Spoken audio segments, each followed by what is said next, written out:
Hola, buenos días. Vamos a empezar viendo el tema de introducción a HTTP y arquitectura cliente-servidor. En primer lugar, ¿qué es una aplicación web? Bueno, una aplicación web pues, es la que utilizamos habitualmente cuando utilizamos pues, Gmail o Facebook o cualquier otra aplicación a través de nuestro navegador.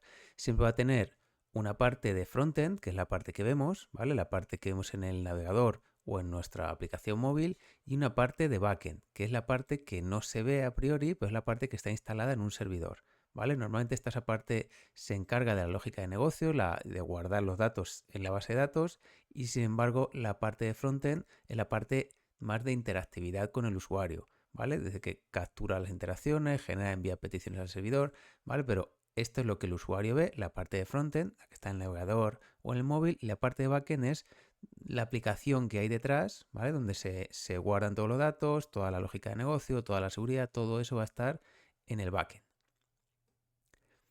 El protocolo HTTP. Vamos a ir viendo varios conceptos, ¿vale? Esta es una unidad introductoria a todo el módulo. Entonces vamos a ir viendo varios conceptos que nos van a ser útiles para el resto del curso. En cuanto al protocolo HTTP, ¿vale? Es el protocolo principal que se utiliza para comunicarnos a través de Internet, ¿vale? Significa Hypertext Transfer Protocol, es un protocolo que tiene ya muchos años, ¿vale? Que es el básico que se utiliza para ver páginas web, ¿vale? Para en toda la web. Define cómo son los clientes, ¿vale? Los clientes web, normalmente pues navegadores o lo que decíamos, aplicaciones móviles, y los servidores web, ¿vale? Y sobre todo cómo se comunican entre sí. El funcionamiento básico, lo podéis ver aquí debajo, es que un cliente envía peticiones a un servidor, es decir, nosotros vamos a poner una URL, ¿vale?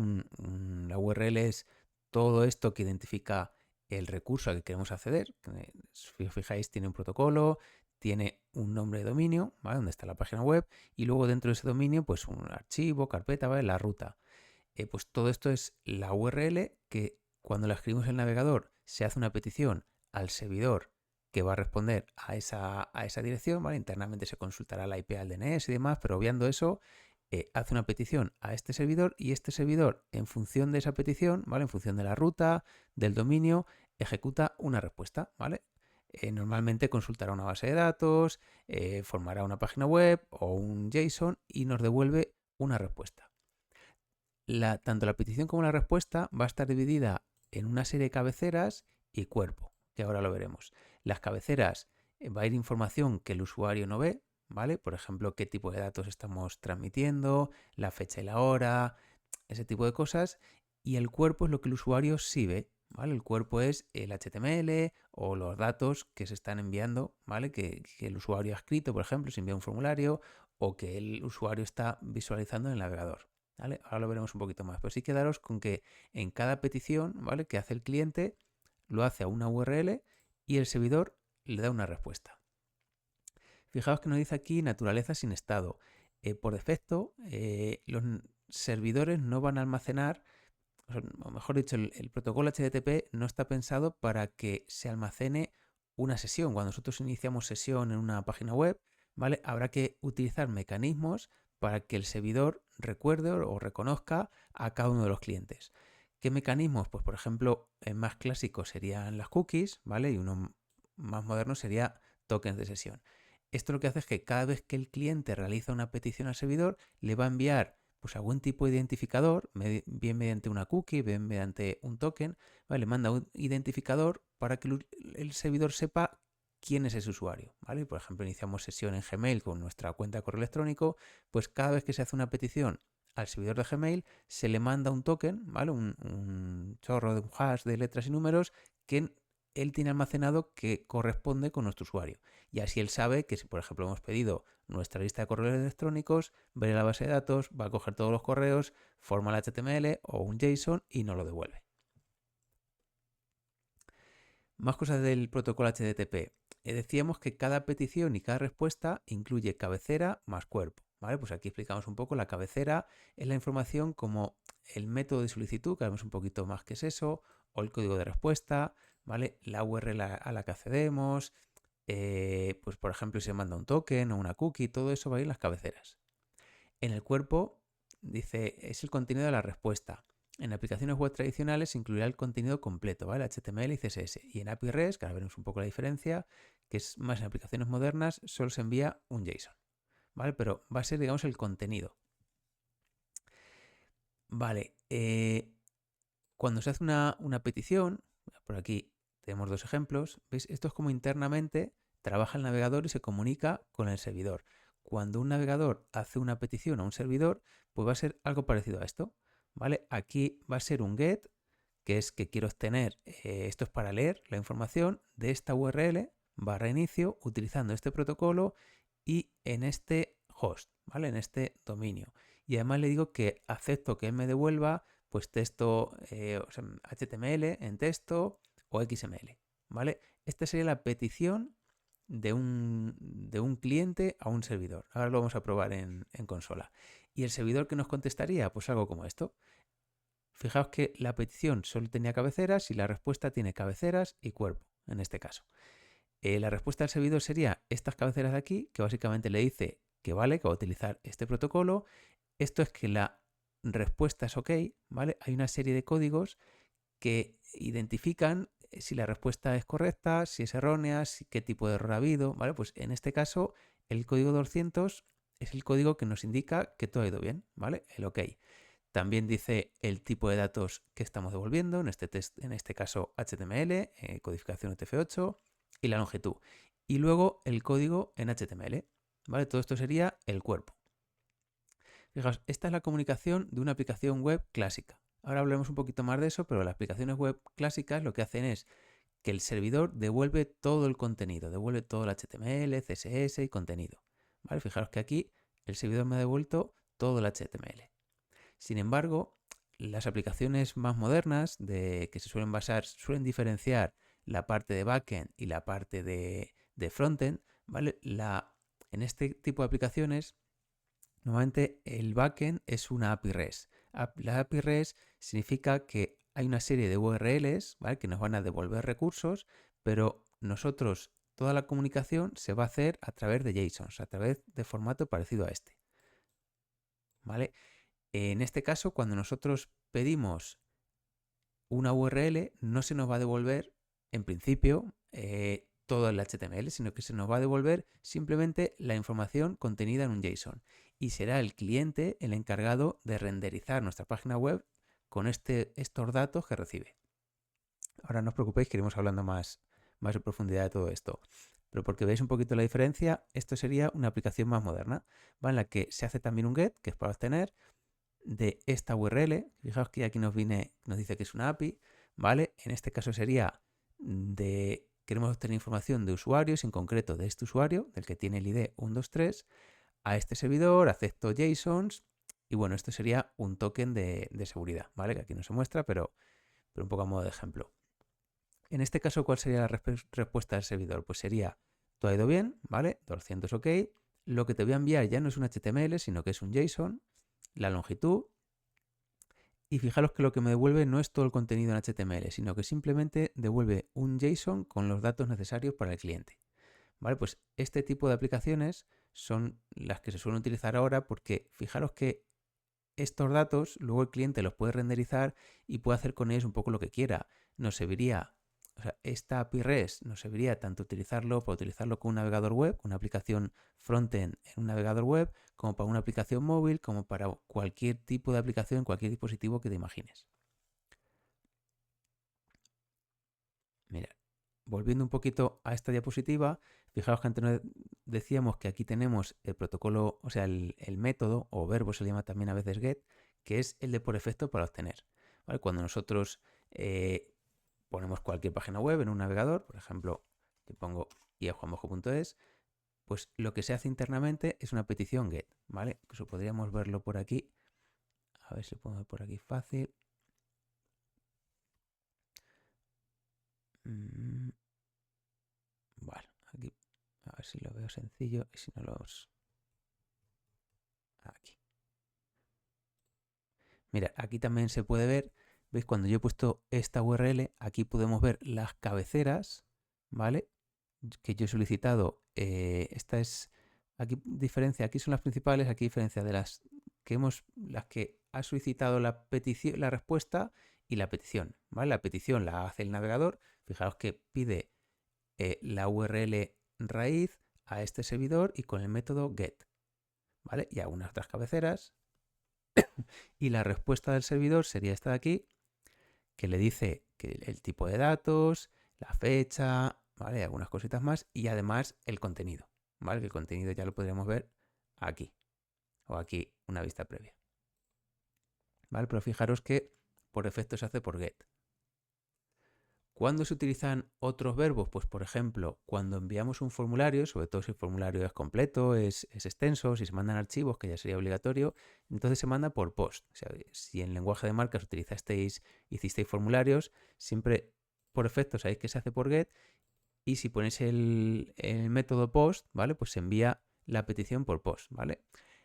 Cuando utilizamos formularios tradicionales, solo podemos utilizar get y post, pero hay otros métodos, ¿vale? Que cuando utilicemos APIs vamos a poder utilizar. Por ejemplo, put se suele utilizar para actualizar y delete se suele utilizar para borrar, ¿vale? Esto lo iremos viendo poco a poco.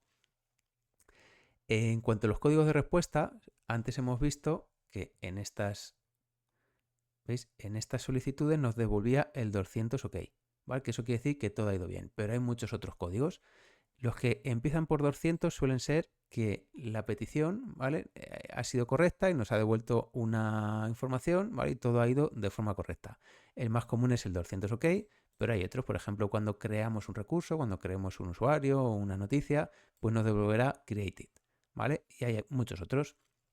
Los que empiezan por 3, ¿vale? Los 300, suele ser algún tipo de redirección, ¿vale? Pues por ejemplo, este que es muy típico es que le dice al navegador que se redirija a otra página, ¿vale? Los que empiezan por 400 suelen ser errores del cliente, es decir, que o bien el usuario o bien la aplicación cliente ha hecho algo mal, ¿vale? Algo no ha funcionado bien. ¿Cuáles son los más típicos? Pues, por ejemplo, 404, que es que una URL no existe, porque es un error del cliente, porque el cliente es el que ha introducido la URL y ha solicitado una URL que no existe en el servidor, ¿vale? Por eso se devuelven. O, por ejemplo, esta que es cuando intenta hacer una página para la que no tiene permisos, ¿vale? Pues eso se considera un error de cliente.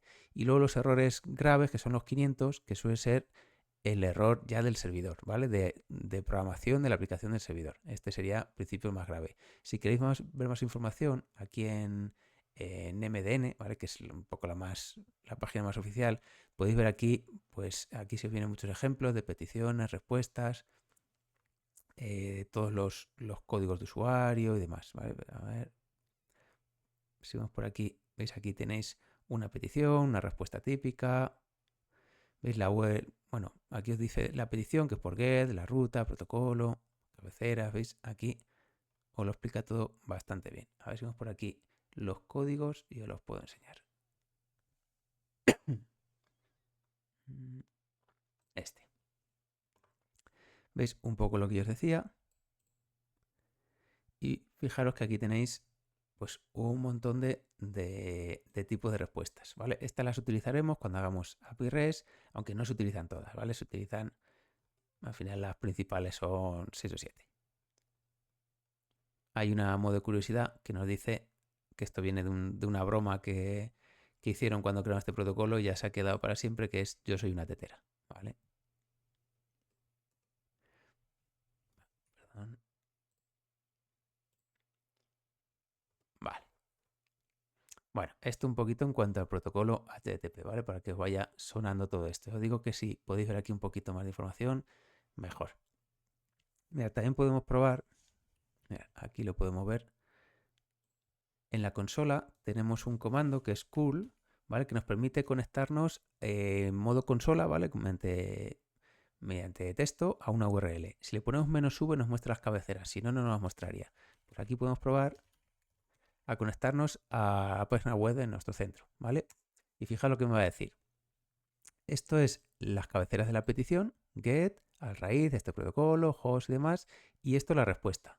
En este caso, fijaros que me dice que la página se ha movido permanentemente, ¿vale? Y redirige al navegador a esta otra página. ¿Por qué sucede esto? Porque me he conectado sin el HTTPS. ¿Vale? Entonces, por seguridad, me redirige al HTTPS. ¿Vale? Fijaos que el contenido apenas lo incluye. Si ya pongo yo aquí HTTPS, van a aparecer muchas más cabeceras ya por temas de seguridad, ¿vale? Pero fijaros que ya sí me manda todo el contenido. ¿Vale? Bueno, un poco porque lo veáis a modo de ejemplo. Vale. Luego también otro concepto que tenemos que ir dejando claro es pues, diferencia entre lenguaje de servidor y lenguaje de cliente. Lenguaje de cliente, imagino que si habéis cursado lenguaje de marcas, pues habréis utilizado HTML, CSS, incluso algo de JavaScript, ¿vale? Sabéis que todos estos lenguajes se ejecutan en el navegador, ¿vale? Es el navegador el que los interpreta y sobre todo el HTML y CSS para darle estilos y JavaScript lo ejecuta para dar pues, cierta interactividad a nuestra página web, ¿vale? Pero todo esto se ejecuta en el cliente. Luego tenemos frameworks de JavaScript como React, Angular, Vue, ¿vale? Que también en principio se van a ejecutar todo en el cliente, ¿vale? Todo esto sería la parte de frontend que llamamos. Además, pues aquí es donde tenemos todo el diseño de la interfaz de usuario, toda la interactividad, usabilidad, ¿vale? Se encargan de todo esto. Ahora bien, luego por otro lado tenemos los lenguajes de servidor. Lenguaje de servidor tenemos Java, que es el que vamos a utilizar nosotros, por ejemplo .NET, PHP, Python, incluso JavaScript, ¿vale? Con Node.js se podría también utilizar como lenguaje de servidor. Todos estos se ejecutan en el servidor, ¿vale? Nunca se van a ejecutar ni se va a enviar código de Java, por ejemplo, de PHP al cliente, sino es que algo está fallando, ¿vale? Todo esto se va a ejecutar en el servidor, se da como resultado o bien un HTML si es una página web tradicional o un JSON si es una API REST y eso se lo devuelve al cliente, ¿vale? Los lenguajes de servidor se encargan de la lógica de negocio, de la persistencia de datos, es decir, de guardar los datos en la base de datos y de la seguridad, ¿vale? Principalmente. Los lenguajes de cliente sabéis que se ejecutan en el navegador, ¿vale? O una aplicación móvil, por ejemplo, y los lenguajes de servidor necesitamos un servidor web para que esa aplicación funcione.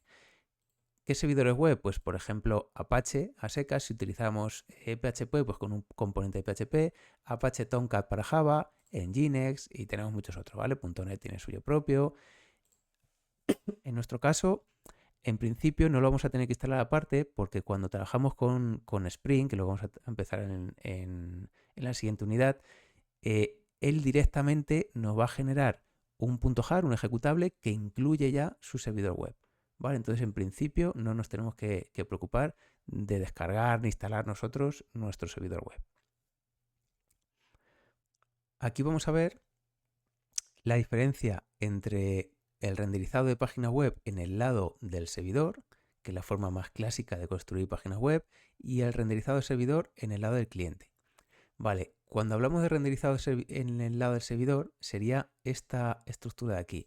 Cuando el navegador web hace una petición a un servidor, el servidor consulta la base de datos, construye toda la página completa. Imaginaos que estamos consultando un blog de noticias, consulta todas las noticias en la base de datos, construye el HTML completo y se lo devuelve al navegador. Pero en este caso le va a devolver todos los datos, es decir, el HTML, CSS, JavaScript, todos los datos se lo va a devolver. Cuando el navegador, por ejemplo, pinche una noticia concreta, de nuevo hace una petición y de nuevo el servidor construye toda la página web completa y se le devuelve de nuevo todo el HTML, todo el CSS y todo el JavaScript. ¿Vale? Este es el funcionamiento clásico de una aplicación web. En aplicaciones más modernas, el renderizado suele ocurrir más bien en el cliente. En este caso el servidor lo único que hace es recibir peticiones y devolver datos en formato de API REST, en formato JSON, ¿vale? Lo que va a contener es una API REST que lo que hace es que recibe solicitudes y él, en función de esas solicitudes, pues va a insertar, modificar, actualizar o devolver datos, ¿vale? Pero siempre los datos tanto van a llegar como se van a devolver en JSON, ¿vale? Puede ser en XML, pero por defecto suele ser en JSON. Las ventajas de esta arquitectura, de esta estructura, es que esta API REST, ¿vale? Este servicio web se puede utilizar desde un navegador web, pero también desde aplicaciones móviles o imaginaros que desde una televisión, desde un coche, desde cualquier cosa que tenga acceso a Internet, ¿vale? La diferencia es que el cliente va a tener que tener una aplicación frontend, digamos, completa.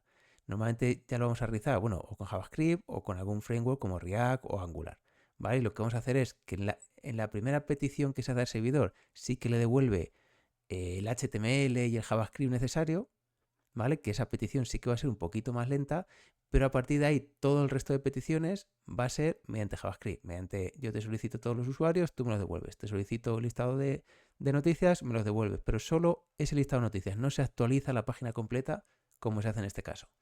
Y ese mismo servicio se puede utilizar, por ejemplo, de una aplicación móvil. ¿Vale? Tenemos una aplicación móvil que nos hemos descargado, una aplicación en Android o en iOS, en la que sea, y hace esa aplicación, imaginemos un juego, va haciendo peticiones a nuestro servidor, ¿vale? Nuestra API REST, por ejemplo, del listado de mejores puntuaciones de un videojuego, ¿vale? Y nuestro API REST se lo devuelve. O inserta una nueva puntuación. Pues lo inserta, le dice que todo ha ido bien y se lo devuelve, ¿vale? Esa misma aplicación web, mediante una API REST, serviría para múltiples clientes, ¿vale? Por eso y por separar completamente la parte de programación de frontend y la parte de backend, ¿vale? Estas son las que ahora más se están desarrollando, ¿vale?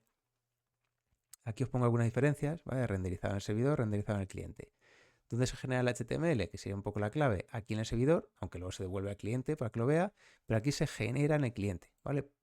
La primera petición sí que se le devolverá un HTML básico, pero luego para rellenar todos los datos hace una nueva consulta y ya le devuelve en el servidor todos los datos en formato JSON. Por eso fijaros que aquí dice flujo de la petición. Pues en cada petición se devuelve el HTML completo y en cambio aquí el servidor envía un HTML mínimo, pero mucho JavaScript, ¿vale? Que sería un framework completo. ¿Vale? Quizá la primera petición, lo que viene aquí, la primera carga es un poquito más lenta, pero después, como ya solo se hacen peticiones y nos devuelve solo los datos necesarios o los JSON, pues después la navegación va a ser mucho más fluida.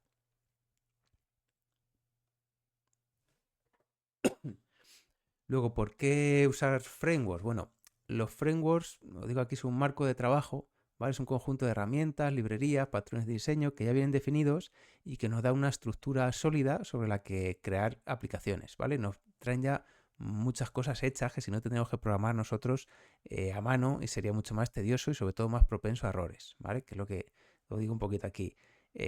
Frameworks hay muchos, ¿vale? Por ejemplo, para Java está Spring Boot, para Python Django, para PHP está Laravel o Symfony y lenguaje cliente pues tenemos estos entre otros.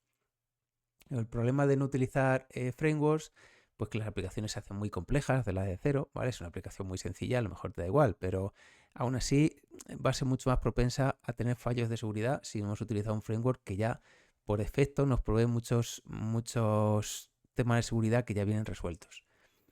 La parte de enrutamiento nada resuelta, que es decir, pues la URL que pongamos en función de la URL que se ejecute una parte de código u otro, toda la parte de seguridad también, todo el acceso a base de datos suele ser mucho más sencillo, manejo de errores, ¿vale? Ventaja de utilizar frameworks, pues todo esto que estamos comentando, pues mucha más productividad, o sea, programamos mucho más código en menos tiempo, escribiendo menos, todo está más estandarizado, incorpora muchos mecanismos de seguridad y luego hay una buena comunidad siempre detrás para poder consultar manuales, siempre hay muchos vídeos y demás, ¿vale? Luego, entorno que vamos a utilizar es este, ¿vale? El IntelliJ, os lo podéis descargar desde aquí, de su página, pero fijaros que este que os sale aquí primero es de pago, ¿vale? Luego quizás pueda dar licencias para que lo podáis utilizar, pero de momento vamos a empezar con la versión gratuita que es esta de aquí abajo. Aquí nada, le dais instalar, siguiente. Aquí explico, ¿vale? Cuál es la gratuita y la de pago. Y luego la instalación tanto del IntelliJ como el uso del Lombok os lo dejo para otro vídeo, ¿vale? Que os voy a colgar, que rescatamos del módulo de acceso a datos. Vale, lo último que nos quedaría sería repasar un poquito dos ejemplos que os he dejado, ¿vale? Uno con renderizado en el servidor y otro renderizado en el cliente. Por no hacer este vídeo más largo, corto y en otro vídeo le damos un repasito.